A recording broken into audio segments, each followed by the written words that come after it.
We are going to react to the city of Lake Stevens and the Lake Stevens Sewer District sitting down for the first time yesterday this calendar year. It's also the first time that they've sat down since the sewer district passed these controversial 70% raises to their top officials.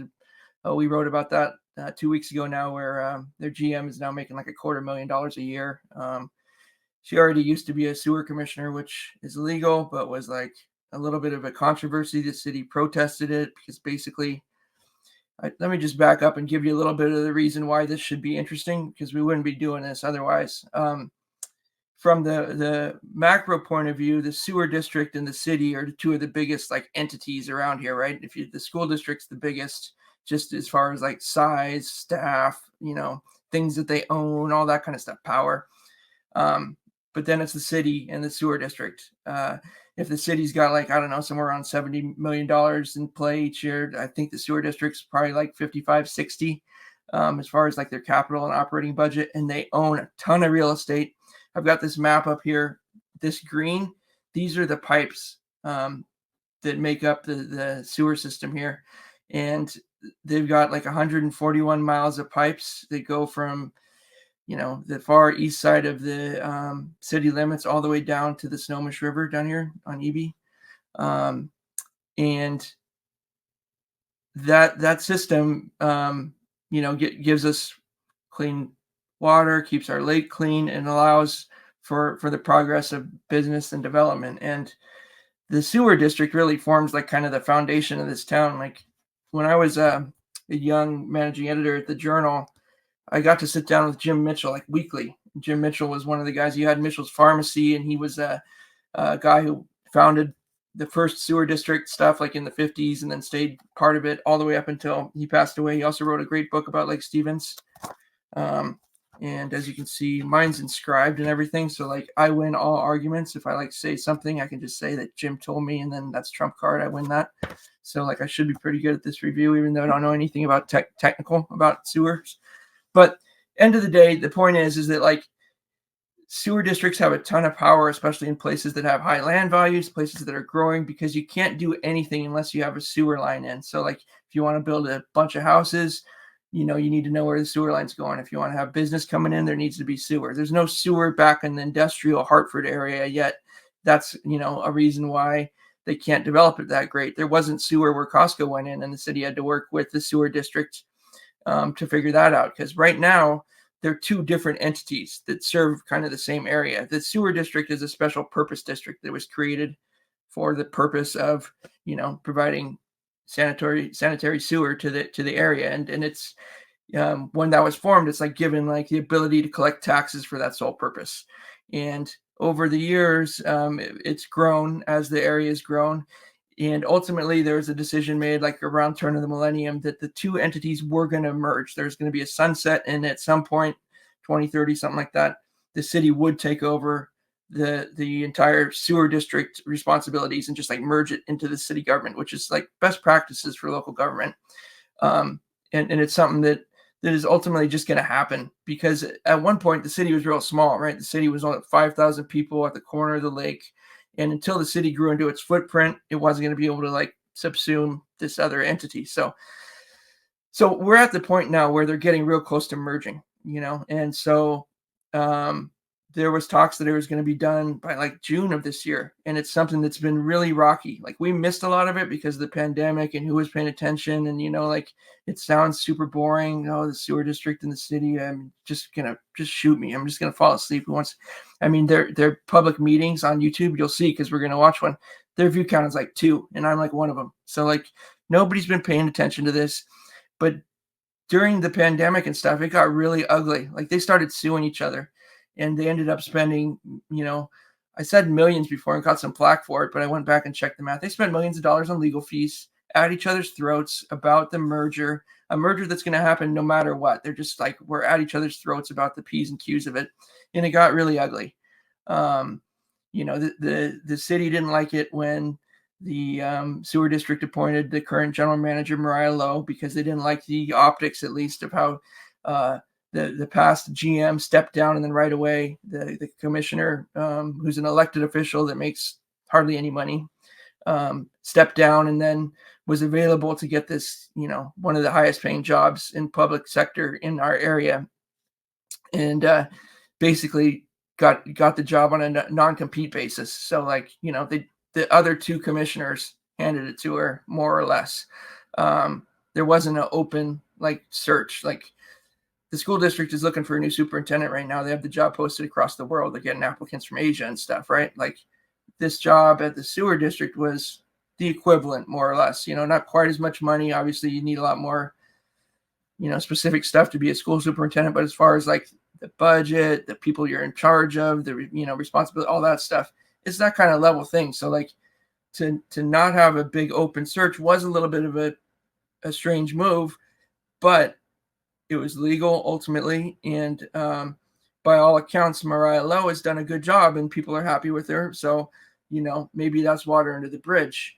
It does inform like some of the stuff that's going on recently though, because to catch you right up to like where we're at now, there was some controversy at the end of the year because a couple of things. The sewer district kicked out Michelle Myers, who ran Salon Michelle up above the sewer district on the Vernon Road building, which is right by Hawkeyes.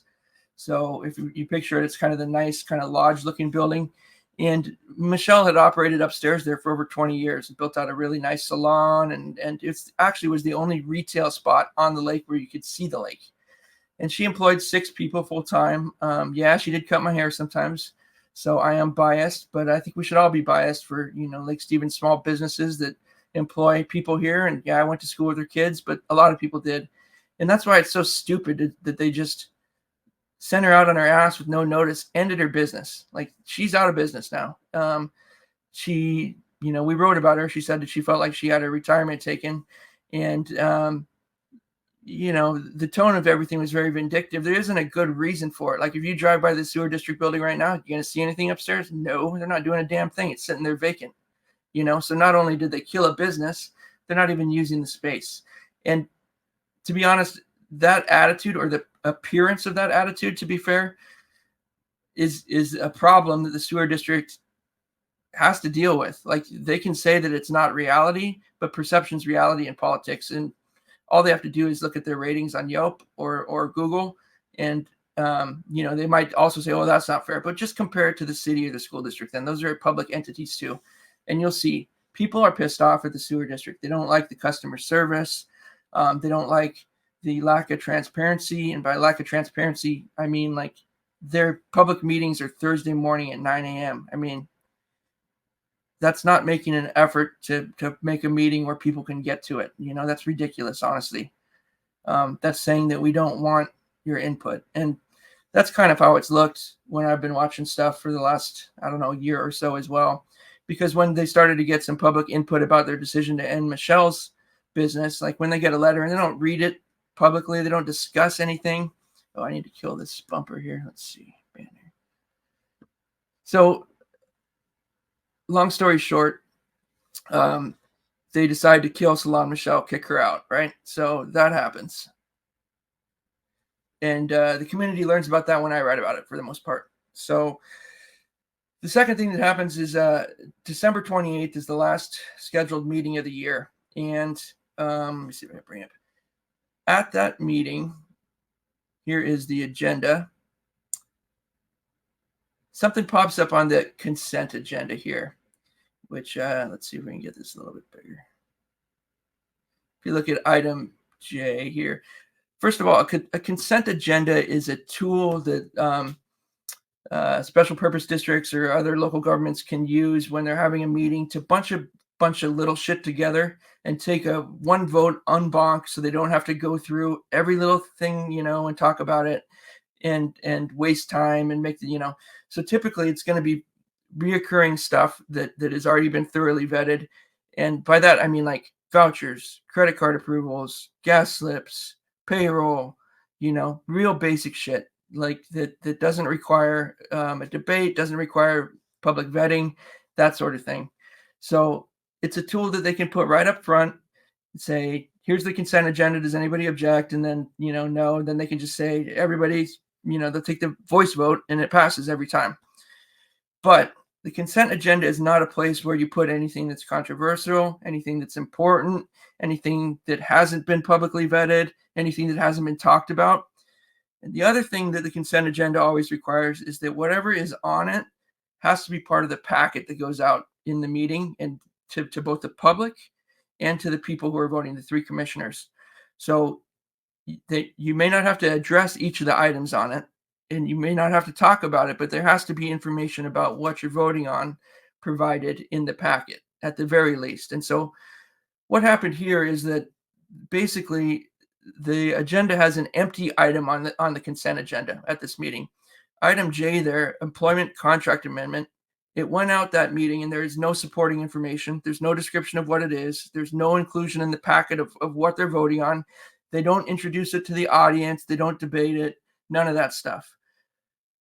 So if you're there at the meeting, it doesn't even come up because they vote on the consent agenda and then they just move on to the next thing, right? And then you find out in January, they basically backfill from the point of view of anybody on the outside. They're going to say they all knew what it was, and of course.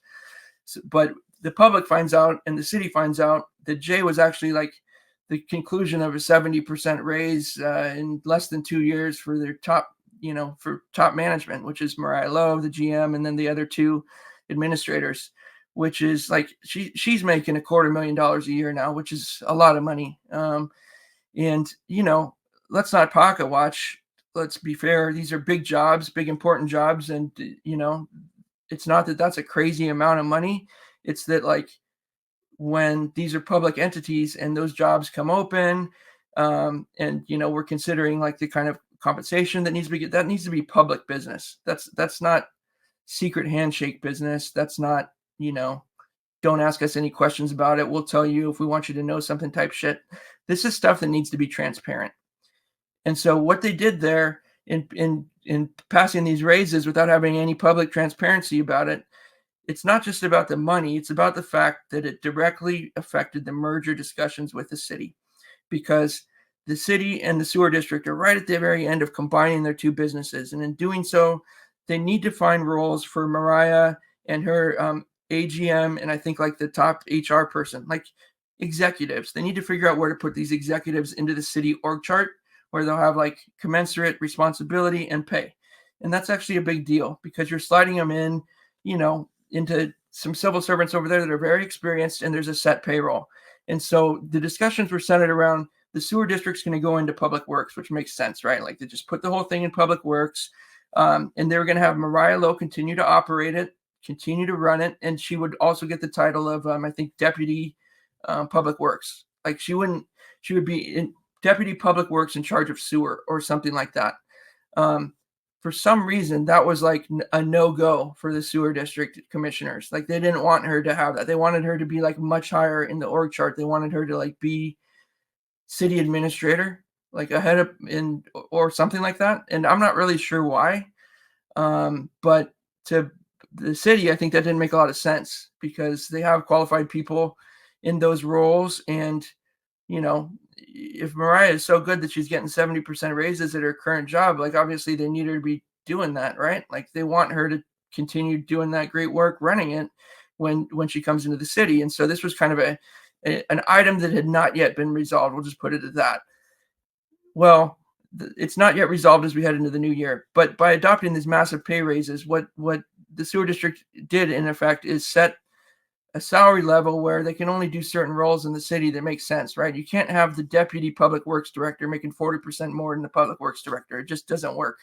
So it's kind of like a backhanded way to try to manipulate the org chart stuff, or at least it looks like that, right? Like we don't know yet, but that's how it's interpreted, and that's kind of like the undertones of what's going on, coming into this meeting. So I wrote about all this. I think that from what I can tell, like the sewer district, that I have no idea why they try to kill a small business. I mean, not try, they killed it. Like they took away 6 jobs. They ended her business. There's nothing going on up there. And especially if they thought they were going to merge with the city by June, why the hell do they need to kill a business on their way out? Or did they never think they were going to merge? I mean, and as somebody who worked in government, local government and state government, like politicians are loath to mess with local business, right? Like, you don't do it. Like, you try to cozy up next to it. The fact that they don't give a damn about it makes me feel like they think they're so beyond like being responsive to a constituency that they can do whatever the F they want, which is not a good thing, especially when you kind of see like echoes of it in this other stuff, right? Like, oh, a sewer commissioner steps down and then gets the $250,000 a year job without any competition. Oh, raises are snuck through, on empty agenda items, and and you don't get any explanations up front.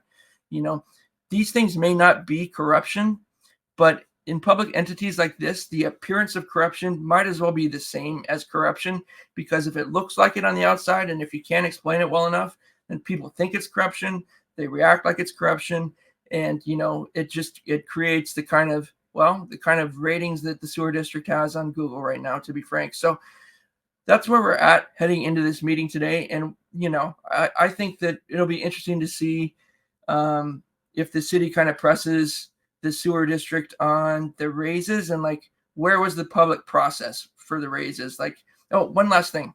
So I was able to get some of the paperwork on those raises on that agenda item here in the consent items. There was an item J that came around later, and that describes what they voted on. It wasn't available that day, which is a problem. I mean, we know for a fact that it wasn't in the packet, and that does, that's not legal. That's probably a minor thing or something that they'll be able to make an excuse about, but it should have been in that packet. And here it is. So here's the interesting thing about this. If you look at it, this thing is dated December 28th, 2023. This is an action item calling for a vote. It's written by Kevin Koshy, who's the president of the 3-person commissioner thing. So when there's a vote, these 3 people vote on it. That's it. So he wrote it, and that means there's 2 others who are going to vote on it. Anytime that these 3 people get together, that's a public meeting. They can't like get together in the hallway and discuss this stuff. That's a violation of the Open Public Meetings Act. They have to discuss stuff in public, or they need to have a executive session called. This is interesting because Kevin Koshy wrote this thing on December 28th. That's the day of the meeting. The meeting was at 9 a.m. Okay? So if he wrote this item, making the argument for these raises, and if there's no information on these raises on any other public meetings leading up to it, which I couldn't find any, well, how the hell did he talk to the other commissioners about it, which the consent agenda implies? You know what I mean? Like, the consent agenda by definition means that these people have all talked about it before, right? So what does it say here? Commissioners have previously reviewed these in detail if something's on the consent agenda, right? So what I'm saying is, if he wrote this at 9 a.m. or 8 a.m. or whatever, and there was no meeting before the meeting, well, how the hell could they review it without breaking open public meeting law, right? Like, because if he huddled with them right before the meeting and said, okay, here's what you're going to vote on, that's a violation. We know that they didn't have any information in front of them to tell what they were voting on, because there's nothing in the packet. So obviously they either knew what they were voting on, or they voted on an empty agenda item. Either one seems to be, at least on appearances, a violation of the Open Public Meetings Act. And if it's not a violation, it's at least sloppy. And they certainly didn't give a damn at all about trying to explain this stuff. They could have done it publicly.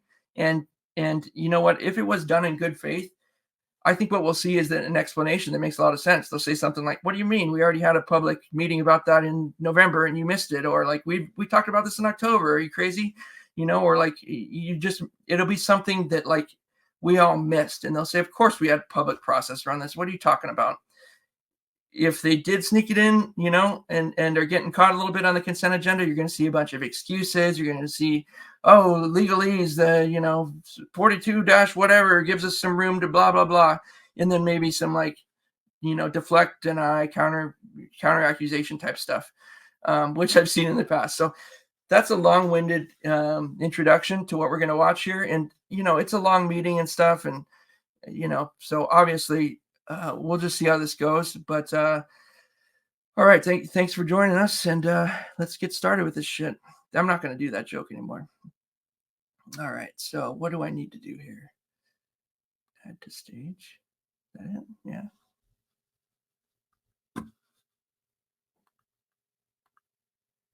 This conference will now be recorded. welcome to the Lake Stevens Board of Commissioners meeting. It's Friday. No. I'm sorry, it's Wednesday, February 28th, 2024 at 4 o'clock. We'll go ahead and call it to order. And I'll go ahead and turn the time over to Ryan. All right, thank you. Having been called to order, I'd like to get a roll call. Let's start. Here, me. So on your right, there's Brett Gailey. This is a pretty big crew. Everyone's there? Commissioner Coach is even up on mine, I think, on the virtual wall. Kevin Koshy, upper left, he's virtual. Brings us to item 3, the public forum. Which we'd ask any comments, please limit them to Public forum, no one's ever there for that. any comments for the public forum. Okay, hearing none. Moves to item 4, information sharing, planning, coordination, and management. Some updates. Not sure you could take the lead on that. I sure hope that you guys can hear me. So I think everyone knows that we There goes Brett. have, we're supposed to meet two times prior to this, meeting and continue the assumption, discussion. Oh, he's going right in. Unfortunately, prior to that, we learned of an issue that y'all passed. I say y'all, and 3 sewer commissioners passed in December on consent agenda. And specifically regarding the salary increases and Okay. job descriptions or. Okay, so that's Mayor Gailey. He's going right in asking about the consent agenda. He's referring to the empty item on the December 28th meeting where the big raises were passed. So no niceties. He's just going right in. And gosh, I hope that you can hear me and this thing. I'm not going to go back and check though. But so that's where we're at with this. Brad, John, and Roslyn. Was it Roslyn? Yeah. And we're just trying to understand, how did you guys get to that on a consent agenda? So I'm the commissioner. I'll let Commissioner Coach start. Yeah, so I was the commission president last year, and so I led that work. So I'm not clear on what's the specific question. How did you guys get to that as a consent agenda item on your agenda? Well, I guess I'll just leave it at we follow both the spirit and the letter of the statutory requirements for addressing the salary needs of. All right, so we're going to get legalese. Okay. RCW 4230 Open Public Meetings Act requires governing bodies to take final action on employment issues such as hiring, setting the salary, etc., in a meeting open to the public. There's a couple exceptions, but not really this kind of stuff. So if they're going to be giving out big raises, they need to talk about it in public as a general rule. So didn't seem like he was going to want to answer consent agenda stuff specifically. Did a little research coming into this. It is not at all unheard of for local entities to use the consent agenda as a tool to bury stuff that they don't want to talk about. It's warned against by the MSRC, which is like the library for special purpose districts in the state. And there's tons of examples of people doing something that looks like this, and it turns out to be, illegal. It turns out to be a violation of Public Meetings Act. Sometimes it's not, but it is. Like, this isn't like some new tool. It's like a well-used technique to bury something that they don't want people to know about. And if you're used to nobody paying attention, maybe it works, that type of thing. We don't know that's the case. I'm just saying that, like, there's lots of examples of that. So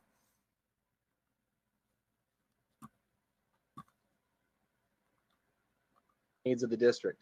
And I'd be happy to, we can talk about what the factors are in terms of those actions we took. But as far as the vehicle and the context in terms of how we executed just them, tell us about the public process. I'll leave it at that. We had a meeting here. Yeah, We told everybody about your it. rationale and the factors, Kevin. Yeah, well, I think, go ahead, Jordan. Yeah, Commissioner Koshi, if I can just step in, this is Jordan Stevens, attorney for the district. This really is not a topic, I think, appropriate for this Of committee course meeting not. today.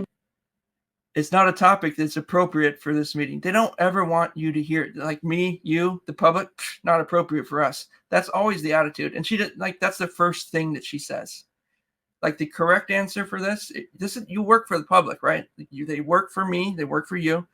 The correct answer is, oh, you want to know when we had a public discussion about this? It happened here, or it didn't happen, and we're sorry about that. And you know we owe you an explanation. Do you hear anything about an explanation? I mean, it sounds like they're just going to be defensive, which is shocking to me because they've had time to prepare this. Why don't they just say, we talked about this, here's how we came to that decision, and here's how we included people in it? Okay, but I will just briefly say that the process was thoroughly vetted by district's council. There are several provisions They under really had a RCW strategy here, huh, to get 423110 around the public. that allowed for Interesting. the action to be commenced as it did, as well as 423120 or 140. Here it is, what she's talking about.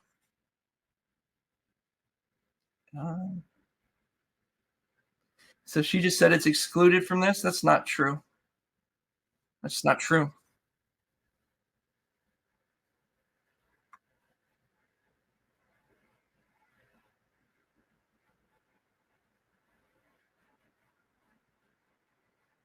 This is a crazy answer. Robert's Rule of Orders is what governs that. It says it.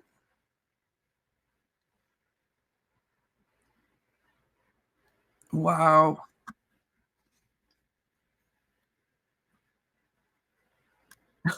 Looking for some answers as not only a mayor of the city, but also as a ratepayer. Wow. So I appreciate your lawyer speak, Zoom. but I don't know who you are, and I appreciate it. It sounds So- like your question was what allowed the commission to do that. Can you, if that's not the question, what is the question? How they got to the process and how they did a salary survey, which I understand that. So let's let the commissioners speak, please. Well, I'll just say, Mayor, our legal's already kind of told you the outline, so we're gonna leave it at that. It's not an agenda item on here to even have an argument in a public. Well, they don't want to explain why they did it. I mean, I think what's not appropriate to a certain. This is degree crazy. Just explain is it. If you've got questions, I have no problem you coming and asking each of the commissioners. I think what preceded some of this to a certain degree was the sudden cutting everything off. We're just gonna take a. Listen, this person just got a 70% raise to $250,000 on an empty agenda item. Now, even if you can make some sort of excuse that that's legal, do us the courtesy of just explaining it to us, why it happened, how the public was involved, and just kind of skip like the frontal attack from the city and just talk to us and let us know how this came and why it's good for us. That's like public service 101. If we can't do that, if we're like, oh, this isn't the time or place to answer any questions, like what is going on here?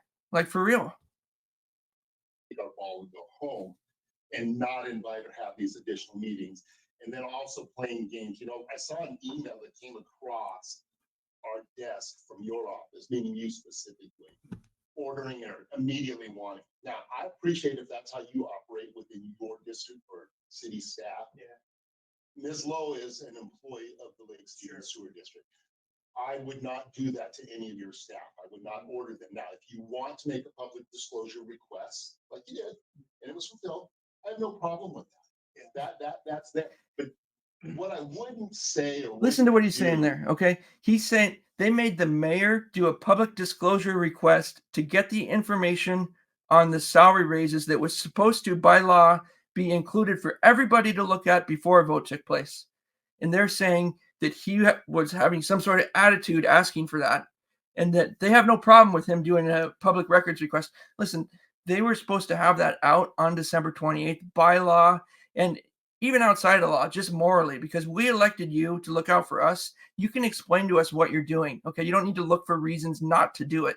Even if you can find them, don't do that. Just like tell us why you're doing it. is speak in a tone, and maybe I took it a little differently in your email, that is like Ms. Lewis subordinate to you. She's not. If you have an issue with the way things are done, contact any one of the board. Yeah. board commissioners, And, okay? and then I'll apologize for using the word immediately. I didn't realize it was gonna be that big of a concern. But here's my bigger concern, okay? The six of us have sat at this table since May of last year. You and Gary prior to that, Met 27 times. and we sat at this table and we talked about good governance. We talked about transparency. We talked, Folks, not to interrupt, but this is about as much of a rap battle as you're going to get in local government. You got the two guys squaring off right here. Like usually they don't do it like this. This is very rare. So as far as like entertainment value, as far as like confronting the issues, you know, I guess we're kind of in for a treat here. I think we're going to see this thing. Well, I noticed that there's a language warning on the YouTube episode. I'll say that much. talked about having everything on the table. Okay? And one of those items that we all knew was a contention in this assumption was the salaries. And then you blindside us with in some cases, 30% increase in salaries, knowing. Just to what Mayor Gailey's talking about there is what we went over at the beginning a little bit, how one of the last items under negotiation was where Mariah and the AGM were going to fit into the city's org chart. And Brett's saying that the city feels like by pushing through these large raises that it circumvents that negotiation by making them at such a high pay level that she could only be like the city administrator. Either that or it messes up the city's pay order and everyone has to get raises, that sort of thing. Plus, to not talk about it when you're that far into it, he's saying that that's an issue as well. Yeah. Knowing that that's going to throw a wrench in the assumption that 3 weeks ago, you guys were, yeah, let's keep going with this. So you want. Still I'm willing not to done. move I'm not forward. done, man. Not done. Well, I'm done listening to you argue with us over that. I'm not arguing with you. You asked why, where I'm at on it. I'm letting you know. Okay, Okay. by saying you didn't like it, we're done then, okay? Let's move on to the other business of what the utility committee does, because I think that's just the appropriate way of dealing with it. All we're doing now is dividing it where it's just going to make it tougher. We want to rely on you like you want to rely. Dan, that's just not the case, because you guys have an opportunity to explain to us out here outside of this room why you did what you did, because we have questions too. We want to know why you kicked Michelle out. We want to know why you pushed through these raises at the last second. Even if it's all, legal and everything, it's still at the very last second without any public debate. A huge amount of money that's our money, really. Can we not just get an explanation from you instead of just you telling him why you don't have to tell anybody? I mean, you do at the end of the day have to explain what you're doing to us. And if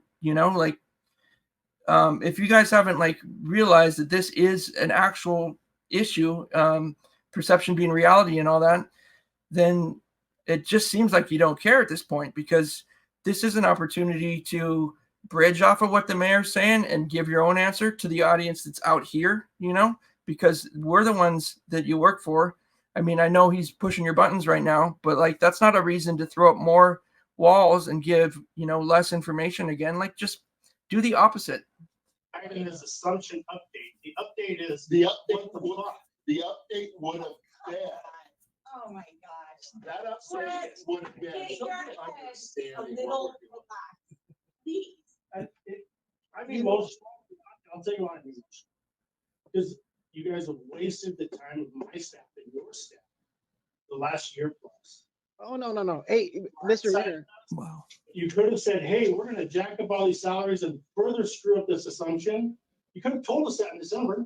Mr. Mayor, I still, maybe I'm the lone commissioner. I still believe we can do an accelerated merger. Let me just get that. I still believe we can. Now, we have some stuff that's leaked out to the public. We've had some comments made in the staff calls. Leaked out to the public? There's some stuff that's leaked out to the public.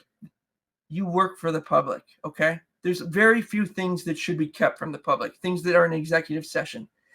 the attitude, the stuff that they say, it gives you a look right into their minds. They don't think they need to explain anything to you.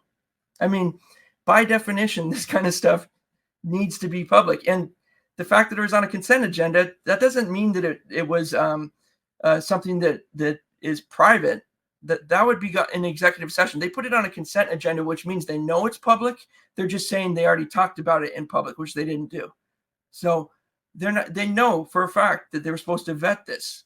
And if they did somewhere, they're just not telling us. Been troubling, but I still think we can get beyond that, actually. But it comes back to, there's been great work done by the staffs, absolutely. And I would put it in more of the vocational tactical category. And it's been good work. I gotta jump in there too. He's right about that. The sewer district has great staff. As far as like the professionals there, the people that like, I remember when I was the managing editor of the Journal still, like I got to see Darwin give me a tour of the new, it's not new anymore, but the station down on Sunnyside, like the engineering, the physics, just the planning, like these are really top-notch people.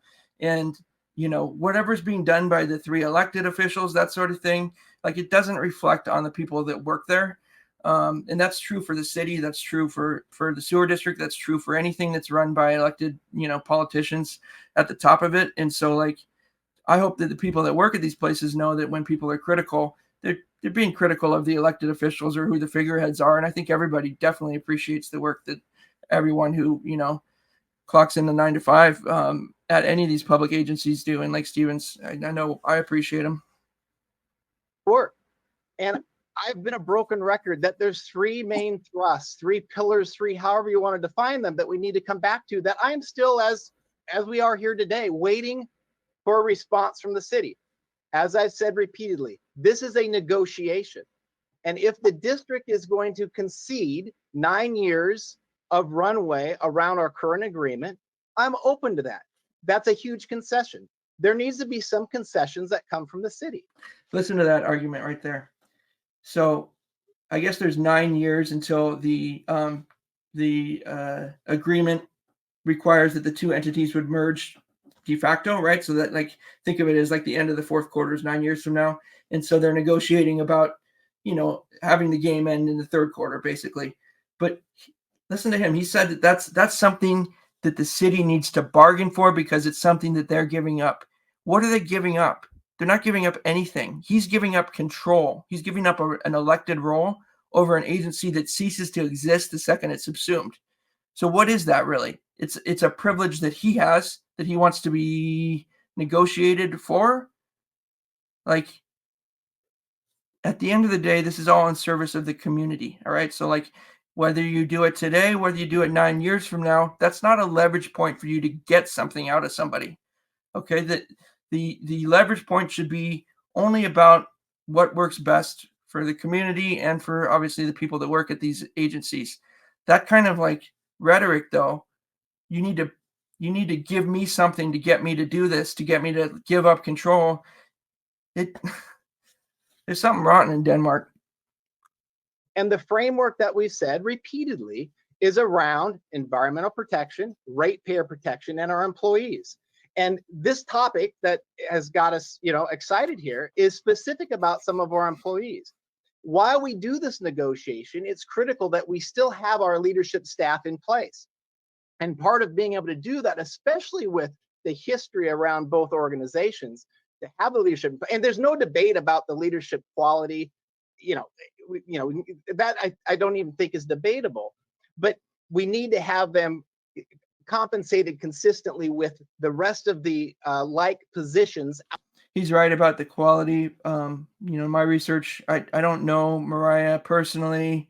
She did respond to my initial comment. She didn't respond. She wouldn't talk to me directly, and she ignored a follow-up where I said, hey, I'm trying to have a conversation with you. But I have done some digging around, like what people think of her as a manager and that sort of thing. She got really high reviews from people. I think she's very capable and done a good job since she's been there.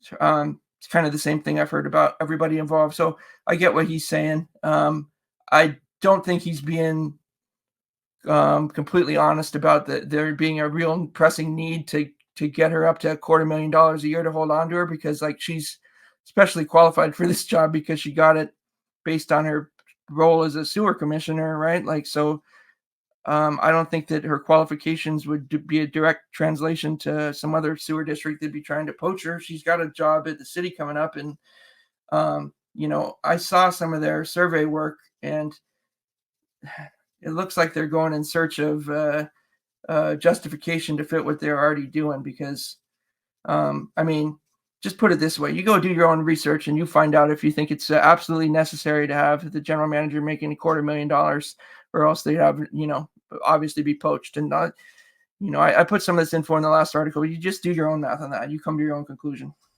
Out there on independent districts. So employees are one of the three things. So I would love to have a proposal from the city on how we address those three pillars, those non-tactical pieces, but those critical pieces for us to concede around those 9 years.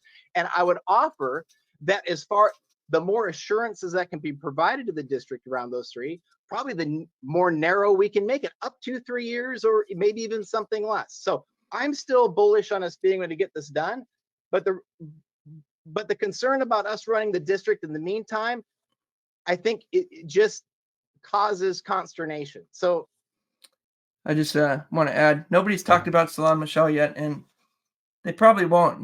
Like, it's not really the city's thing. It should be, but like, they're concerned about their negotiation pieces. And if you bring it up if you write a letter and email in, which a lot of people have, they don't recognize it or read it out loud or anything like that. So it's just kind of deeply disappointing that a 20+ year local business could be killed off, in a vindictive fashion for no good reason. Or if there is a good reason, let's hear it. Give us the courtesy of that. And nobody's really talking about it, like, that's six full-time jobs. And there's a lot of us who got our hair cut or sat up there or talked to her over those 20 years. And it's just kind of a slap in the face, because it didn't have to happen. It didn't have to. And it's viewed as something that's so below the radar that we're probably not even going to hear about it. So that's my 2 cents on it. So Kevin, if that's the case, and I'll take you for your word, Brett's mad. you knew this would be a contentious issue when you went through it. True. Why not tell us that you are doing this? So let me wind back. There's a couple things. We've had different issues that have come to the utility committee meeting, and we end up coming, I'm just going to do this generically, not about the specific issue. And we come to a point where the commissioners feel we need to run the district as empowered by independent utility district under Title 57. And it comes down to, we cannot, will not usurp our commissioner responsibility to a board, the utility district, or anybody else.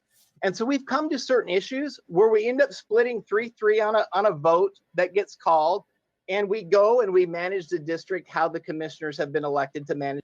That's somewhat of a fair point, but it's in isolation. He's acting like you couldn't do that and also keep your negotiating partner apprised of what you're doing. Like, he could have said to the city, we've reached a decision to do X, Y, and Z, and we're going to do it, instead of having them find out after the fact, like, it's just showing that there wasn't a willingness to have the conversation beforehand.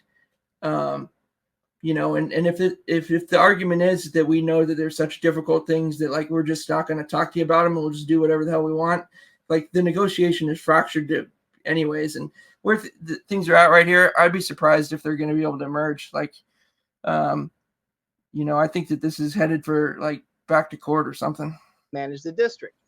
I would suspect that regardless of what avenue I took or didn't take, we would find ourselves in that position, and we would be back here again. In the end, the three of us need to manage the district as elected officials as required. And I can't hand that authority over to you or anybody else in that room. And in the end, I guess you're going to have to trust us that we're managing the district. And you did the public records request. You can see the data that was used, Again, if you're going to put something on the consent agenda, it's required that the supporting information be part of the packet that goes out to the public and to those who vote on it. That item was left empty. So for him to say you can go ahead and do a public records request for that is a slap in the face to all of us. Okay. And like, they need to address what they did, and they need to not give us this legalese bullshit, because I have the agenda and the paperwork from that day. It is not in there. It's not in there. And you can watch the video. They don't talk about it. So what happened? And it actually is played out by some, even in the public, I guess, a little bit by some blogger or something or other. But, it is what it is at this point. And I guess we need to make a decision. Kevin, Are we hold going to on. move forward? I'm not some blogger. I was the managing editor of the Lake Stevens Journal in 2006. We had a staff of 21. We won 25 state and national awards. I'm a 2-time investigative reporter of the year. Now we run the J425. We've got 3,100 subscribers that are your ratepayers, and 22,000 people read the article that we wrote about you 2 weeks ago. 80% of them finished the thing. So you can try to be derisive if you want, but I'll take blogger if that's what you want to call me. I'm just a guy who's going to write this stuff up. And if I'm just a blogger, then I don't know why you guys were scared to sit down with me. I mean, I gave you every opportunity. It's still love to do it. Forward and nail down those 3 pillars and get something from the city around that? Or how do we do a group session to get over this and move forward? Kevin, you stated there's 3 pillars before, and then you've added a couple of those over the last few months, kind of interchangeably, as far as delivering a debt-free district to the city. So I guess I say to you, number one, the environmental safeguards. What do you want us to provide to you? Because everything that the district does is approved by DOE, the health district, EPA. There's all sorts of environmental regulations you need to comply with, and the city would comply with those. There's no skirting around those environmental issues. So from my standpoint, that's a non-issue. I don't know what we need to provide to you to guarantee that category. Okay, that's a fair question. Let me be, since you brought the environmental piece, let me be very specific. Our standards. I'm sorry, this guy's still burning me up. Him trying to take a shot, like, you never look good if you do the some blogger. Like, it's just not a look that works, because it's trying to, like, it's a ad hominem attack where you're not going to talk about, the subject matter. But again, he's bitching about the fact that public information got out. That's what he's upset about. Like, not only is it poor leadership, because you do work for us, Kevin, the ratepayers, but it's terrible strategy, because I called you guys, emailed you, wanted to sit down, don't know what's going on, could have had a nice conversation. Like, take that opportunity to form a relationship and explain what's going on, because you don't want me on your ass. I mean, some of the people know me, some don't, but like, there's a long list of people who were doing less than transparent stuff like this, and had it all come out into the sunlight at a time and place of my choosing instead of theirs. And we can go that route if you want. I mean,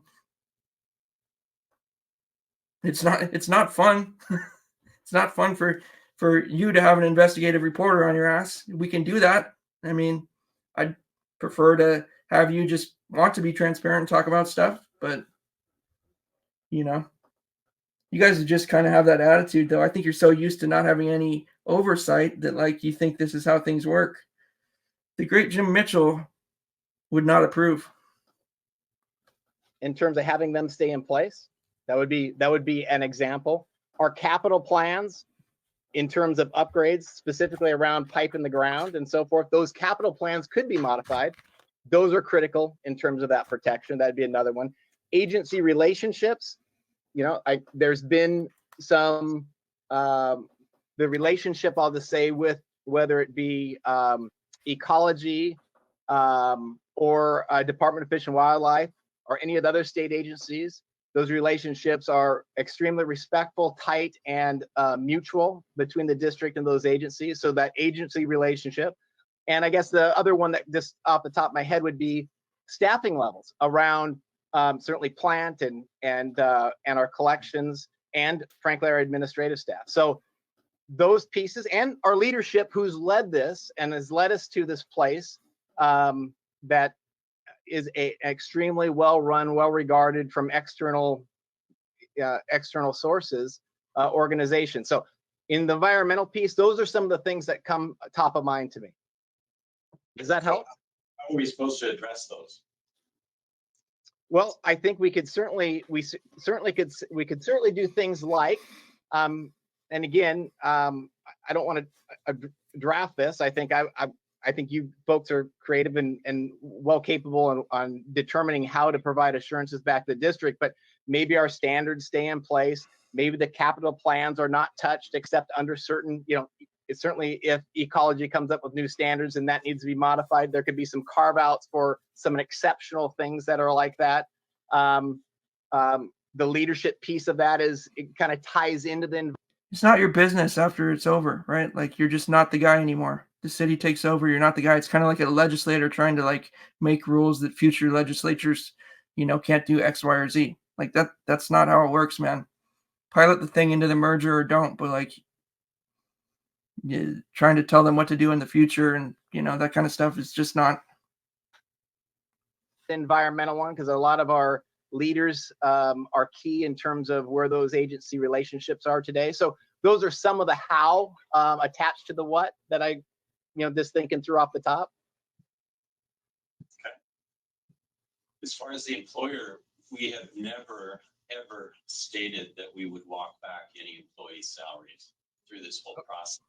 Well, now I wasn't present in the meeting that was between the two staffs, but I believe, one of the things that was reported to me somewhere along the line, and maybe we can walk it back now, but there was some statement around, the city isn't even obligated. I think this came from me. The name. Last meeting, I'm sorry to interrupt, Commissioner. Yeah, go ahead, jump in there, Dan. Meetings we had where it was brought up that the executive staff folks weren't required to take them on. And it had to be explained that they are part of the function of this organization. That kind of set people back a little bit. It wasn't as big, but it is something we will gravitate towards and listen to very intently. I've seen the city say in writing multiple times that they are going to take all of the employees, including leadership, into parallel positions at the city. Like once that's in writing and the mayor's direct quoting him multiple times, I mean, to need more than that, these things just sound like excuses. And I wonder, like, what is the game they're playing here? Like, what do they get out of this? Because it's not like they're getting paid a lot of money to do these jobs. And look, this is stressful. Like they're turning this thing into a real stressful situation. I've looked at a couple other examples of mergers like this happening in other municipalities. It doesn't go like this. Like, like people are happy to have the two governments combine. It's kind of a natural thing. It's not this like knife fight like we're seeing here. And yeah, I want to return to the consent agenda thing in a minute, but let's let him. Because I have conversations after the fact also with the staff here, because obviously they're going to hear that. Now, whether that was a slip or it wasn't meant that way, it was taken that way. And so that it comes down to trust. You and I have had a lot of meetings and we seem to be moving in a trust. I come to a meeting like this and then we have the mayor go off on like that. I'll tell you, my trust erodes. I've been a part of this. I think the mayor was speaking for how people feel. I think you guys, Dan, Kevin, you guys are out of touch. You need to go type in your reviews on Google and Yelp. Those aren't bullshit. Okay, those are real people.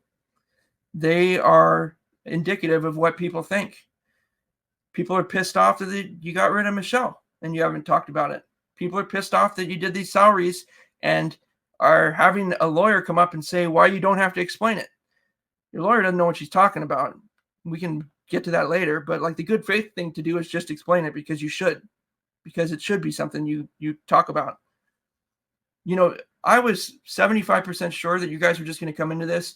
And if the mayor was like, how did that get on the consent agenda? You'd just be like, because we talked about it, obviously. We talked about it in October. You just didn't see it or you missed it. Like we had a retreat or we had a meeting twice and, we shared the results of our survey. We debated it. It all happened in an open meeting like it's supposed to, and you just missed it. Like I was pretty sure that's what would happen. Because it's just like, it's crazy to like have an empty agenda item and then backfill it. Like, I'm not even going to say, like draw your own conclusions. For the community, like Commissioner Koshy and probably a few others around here for a long, long, long, long time. And it's always about relationships. That's what I've said since the first time I sat in this chair back in 12-13 to now I'm sitting here in any other places. You have to have relationships. You guys are burning Because relationships. I need to defend you when I'm not there, like I'd expect you to defend me if I'm doing it. I don't feel that.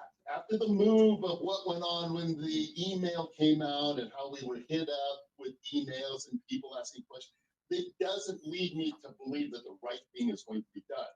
It was. I contacted Dan too. I know him from before. I've interviewed him. He's got all sorts of different positions. I know him. He knows me. I contacted him before my last piece through 2 different methods. I CC'd everybody else. No response. They aren't into transparency. They aren't. And, let's just stop for a sec and let's take a look at let's go over the consent agenda thing and what that means again. So we're talking about these, a raise to $250,000 a year for Mariah Lowe, which she started at like 140 2 years ago. So she's gotten 70% raise in 2 years. And this last one is done. Here is the agenda. We're looking at number J here, letter J here on the consent agenda. The consent agenda at the top says the commissioners have previously reviewed these in detail. Okay, and like we said before, to be on a consent agenda, an item has to have been discussed in detail before, and everything on here needs to be come with the supporting information explaining what it is in the agenda packet that goes out at that meeting. So there should have been the packet that explains the contract amendments in detail that they're voting on. By law, that's required to go out with anything on a consent agenda. There was no information included in the public meeting. It's not on the packet. It wasn't discussed, okay? So there was no way for anybody to know in the public what they were voting on. How did the commissioners know what they were voting on? Kevin Koshy wrote the item. He wrote it that morning, okay? And then they voted on it an hour or 2 later. There was no meetings in between. So if Kevin had communicated it to the other 2 commissioners outside of a meeting, that's a violation of the Open Public Meeting Act. If there was a executive session called that they haven't reported yet, well, that's an issue too. But at least there would be that cover of actually doing it properly. If they had done this like a typical way and had it vetted at a previous meeting on the regular agenda and stuff, they'd just be able to point back to that. But, the MSRC, which, like I said, is the library of best practices for these sort of agencies in Washington, has a lot of guidance about this because consent agendas are a tool that will be abused to get past transparency. And so I think that we have something on that. Let's see.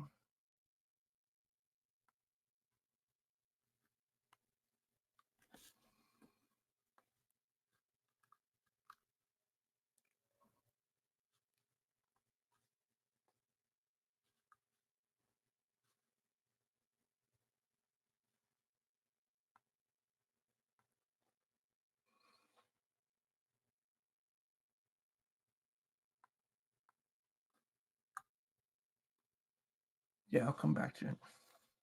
Well, let me see here. Sorry, present slides.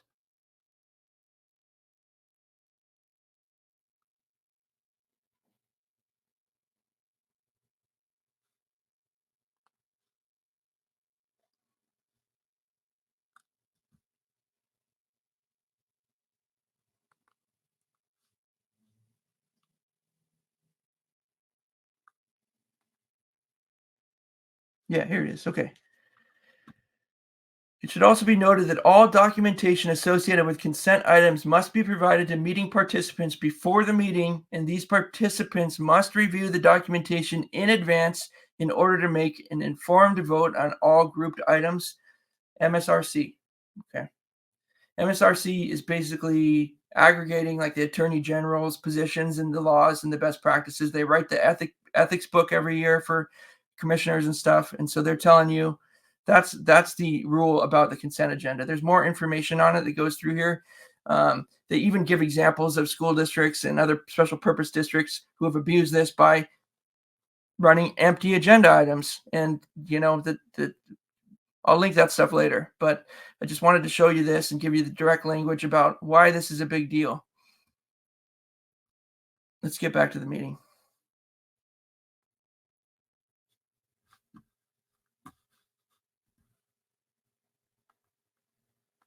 Set up like it's a gotcha moment, like they were trying to turn something within that wasn't a big issue. Trying to have a gotcha If moment. you have a person, you and I have picked up the phone at times and met when we thought there was going to be something, because we built that relationship. I would have hoped the mayor would have had that. Trying to call you. I would have hoped that you would have been transparent. You know, Mayor, you want to sit there and break it up and you think people are not All transparent. the rate. What transparency is to you is you're not involved in everything that the district does. We have not abdicated our authority under Title 57. I'm still elected. I had 6 years to Wow. do this business. Just like All the about Lord, you, my huh? neighbor so eloquently told me one time, don't tell you how to run the city. Don't tell me how to run the district. You're exactly right. Exactly. So it works both ways.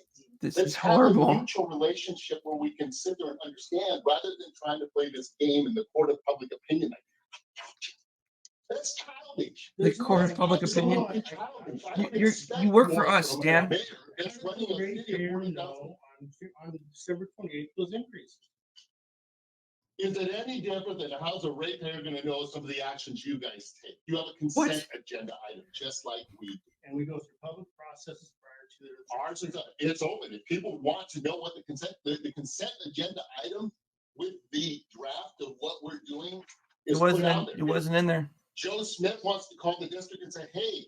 No, I'd you like didn't to have know it. what It wasn't this there. is or what they like." They're more than welcome to look at that. No. So you're just trying to I'll make walk you something through with it. nothing. You're It's not on, making I mean, you can, nothing things work. recorded, man. You know, we're actually 21 minutes into a meeting that's only gonna go an hour, and we're debating over something that we should be getting down to the nuts and bolts. But instead, 2 weeks ago, we decided we're just not gonna have our staff meet with your staff anymore. That's an adult thing to do. And it starts at the top, and that would be you. I would never direct my staff to take the ball and go home. We're trying to be able to work as adults, get through this. And as I think Commissioner Koshi had said, there's 9 years left. He still believes it. You slowly move the ball in the opposite direction. When I meet with Council Member Peterson, we get along really well. And I'm sure with the other council members, same thing. But with you lately, it's just been like a polar opposite. You make it hard for me to want to make a deciding vote if that's going to be. You know what, Dan? I think he's just becoming hard on you guys because that's what public sentiment is. Like this attitude that you have right now, like nobody cares how long you're elected for an agency that's going to turn into the city. Okay. Like it's not a kingdom for you to rule over. It's got a sunset date no matter what, you know? So like you guys thinking that like your fiefdom is what the currency is that needs to be negotiated is the wrong framework, like to begin with. And it sounds awful to everybody on the exterior. And for all you talking to Brett about transparency, I didn't know Brett. And like, I didn't think I liked him like at all when I came back with J425. Like I made fun of him on some signs issue and he didn't like me. But when I called him, he picked up the phone. Like every time he's available, answers the questions. You know, like I couldn't get a hold of one of you guys. I got 2 sentences of boilerplate back. And this was before I wrote anything when we could have talked about, you could have explained everything to me. Like you could have taken that opportunity because, hey, there's no one else who's going to get the message out to 20,000 people, you know, who live around here. I mean, you just turn that down. Just like you ignore like all the negative feedback that's everywhere. Just like you don't think that you need to explain why you killed Michelle. Like this stuff adds up externally, and you guys have a really low Q rating right now. Okay, it's reflected everywhere, and you can't say it's bullshit. You guys should like, you know, you remember when Comcast used to be like the worst rated public company there was? Like they had to face up to that and like put a ton of money into rebranding, becoming Xfinity, and like getting the Nordstrom training. You guys need the Nordstrom training, like all of you, because you're super fucking entitled. And like you're a special purpose district commissioner, you know, who works for us. So just like chill, man. Best for the rate payers in this community. Can we get back to the three things that Kevin talked about? So item number 3, Kevin, is protect the ratepayers. How do you propose that we do that? Transparency. So again, I have high degree of confidence in the city's team to be able to think that through and come up with other ideas. But here's some things off the top. Certainly, we have a track record since the mid '80s of not raising rates faster than the rate of CPI. We've talked about that in a couple different meetings. So one thing would certainly be some assurances over those 9 years that rates plus any taxes being placed on the sewer bills would continue to be held at CPI or less. That would be, I think, an idea that would bring, some level of assurance to the rate base as well. Ensuring to the extent possible. Now, recognizing that an independent district, in terms of how we are funded and the priorities and city's orientation towards growth, there's some of this stuff that is, naturally, even under the best circumstances and the best relationships, will have some contention. And so one of them, from a district's perspective, might be You know what I propose? Like if you really are all about listening to the ratepayers, why don't we just have an up and down vote of the ratepayers and ask them if they want to merge right now or if they want you to carry out your 6 or 9 years. And if they instruct you to get this thing done right away, then just do it. And if they say they want you to stick around because they don't trust the city, then let's go that route. But, don't talk about the ratepayers and at the same time, like you guys are the least transparent public agency around. Like, and again, like I gave the example of parallel comparisons to the city and the school district and stuff, whether it's how the school district is hiring their chief executive and how you did yours, or how they do raises and how you do yours, or how they treat complaints and how you treat yours, So these are things that you can ignore if you like put your hands over your ears. But like when you step outside and you have to like talk to everybody about it, there are things that you guys have ignored for so long that there's resentment that's built up. There just is. Ensuring to the extent possible that development pays for development, at least in the same type of ratio that we currently have with our capital structure on having connection fees and so forth. That would be something to work through. And then I guess, so I guess, and when we think about the development pays for development, a lot of times, our development community bores into the collection piece of that, the actually getting it to the plant. But there's $120 million, and probably in today's dollars, $200+ million plant that's down there that ends up being burdened once it gets down there, that's been paid by the rate base. And there's some structural things in terms of how we can do capital that require the rate base to cover that. So it is those, and our administration as well. So those things to be able to make sure to the extent possible as we that the structure stays the same or tilted towards that striking that balance between rate base and development community. Those would be a couple things off the top. All right. I mean, I don't agree with you on that part, but because we don't know what the future brings. And as I've stated before, yes, you can have caveats in there as far as increased regulations that would increase costs, things of that sort. But gosh sakes, when you get down to it, to go to a historical CPI figure back into the 80s and project that forward another 9 years, it's just you're hamstringing yourself. You're locking yourself up. I don't think there's anybody in this room that wants to go carte blanche and just raise rates for the purpose of raising. Let's just take a break to go ahead and take a look at some of these reviews. See how the ratepayers are feeling about things, huh?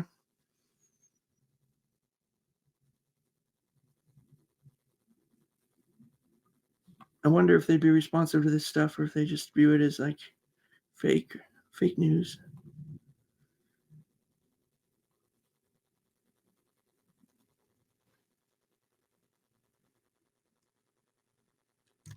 Where are we? 2356. Okay.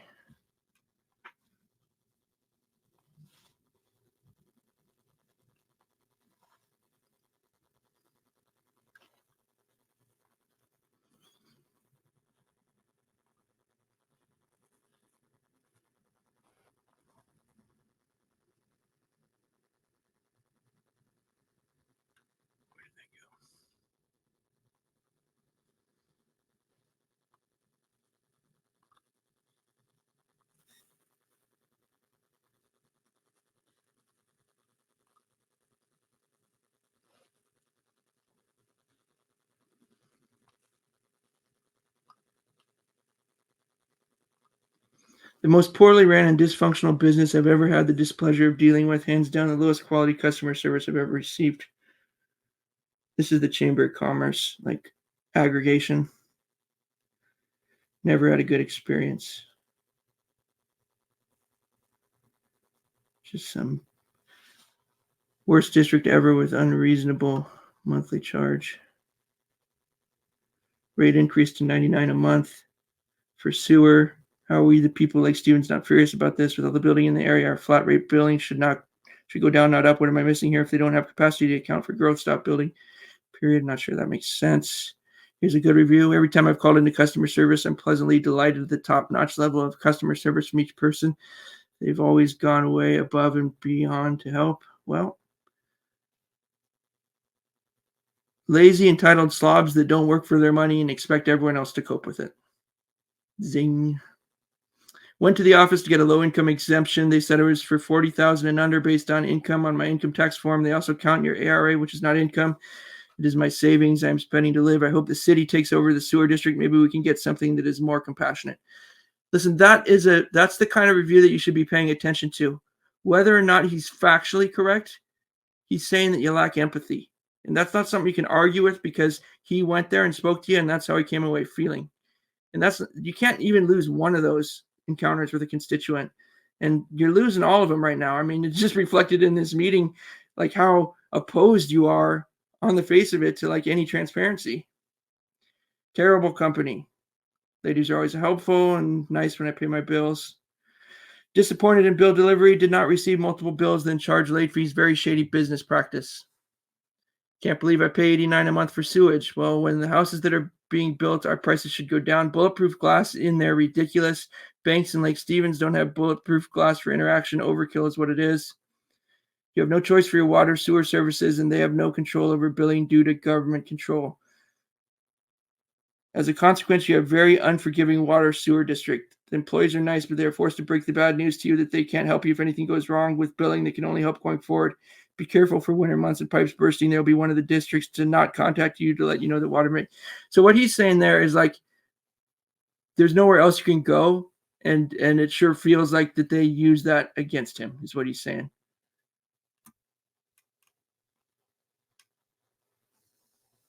The ladies, they're always rude. It's the only consistent thing.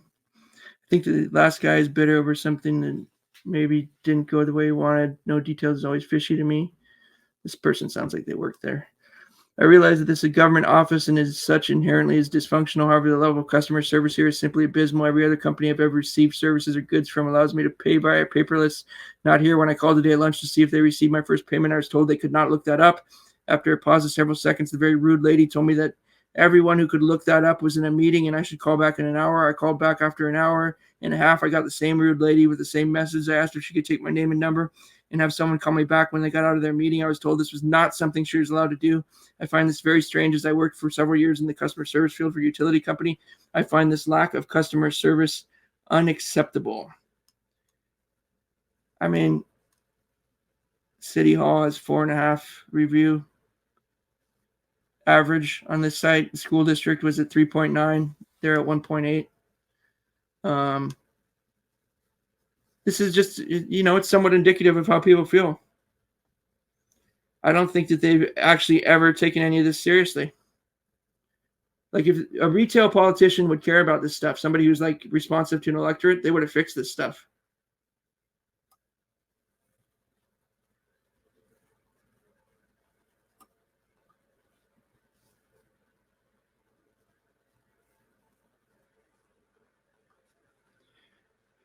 All right. I know this is dragging on as a live thing. I'm going to edit this before I put it up for everybody else, but let's see. Let's get back to the dang meeting.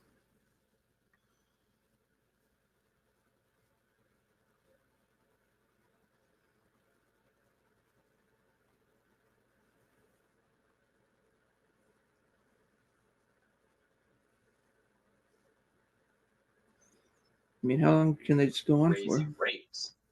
Sewer district is an enterprise fund, and those things need to be allocated to the sewer district as far as those rates. So I This is Gary Petershagen disagree talking. with you a bit on that as to what the future brings to us.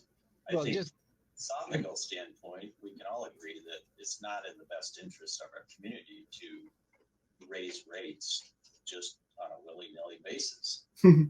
Facts. but just as a point of clarity, I mean, if the district can execute keeping rates below CPI for 40 years, I think you could do it for 9. That's a reasonable expectation. It's Well, arbitrary. It didn't take place in regards to capital facility charges, so. Which is back to that other point in terms of striking the balance, right? So, and even at that point, the balance is still tilted towards the right. This is all this stuff about trying to put in rules for after they're gone is just like it's bullshit. When you're not leading anymore, you're not leading anymore. You know, you hand off the ball. That's how it works. Rate base, because they still end up having the burden of paying off all the debt on the plant. Just how it works.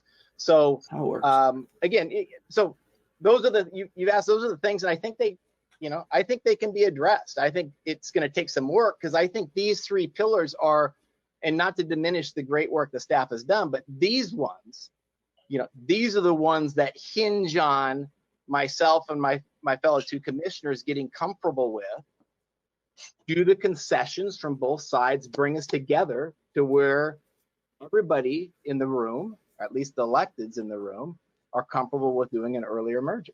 I think it can be done, but it's going to take some concessions. So if we both come to the table, if there isn't any concessions, that's a tough one. I don't think it'll get done, but I'm hopeful that we can get there. They need to start by unwinding what they did on December 28th and doing that in an open public meeting.